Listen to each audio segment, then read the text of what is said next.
In 1 Konings 19 lees ons van Elia wat moedeloos en oorweldig was, nadat hy nou net die konfrontasie met die Baal-profete op die berg gehad het. Hy het gevoel asof sy bediening niks beteken het. Toe roep God hom uit op die berg. Daar kom 'n geweldige wind, maar God was nie in die wind nie. Daarna kom daar 'n aardbewing, maar hy was nie daar nie. Toe 'n vuur, maar steeds nie. En toe, in 'n stil, sagte fluistering, daar ontmoet God vir Elia. Ons soek God soms net in die groot, dramatiese oomblikke, wonderwerke of dramatiese, kragtige beweging van God se gees. Maar die Here wys vir Elia, ek is teenwoordig in die stilte ook, in die sagte stem van my gees. Sagaria 4:6 herinner ons, nie deur krag of geweld nie, maar deur my gees. God se teenwoordigheid self is genoeg. Dit was nie nodig vir 'n wonderwerk of 'n dramatiese vertoning van God se krag nie. Elia het nie 'n nuwe plan of 'n strategie nodig gehad nie.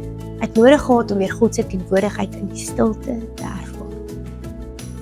Hy het gevoel alles was tervergeefs.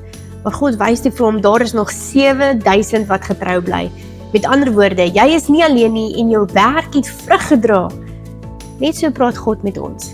Sy stem kom dikwels in die stilte en daardie sagte fluistering van sy gees.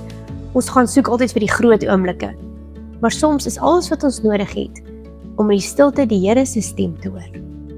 Gaan soek hom vandag en ervaar hom bietjie in die stilte.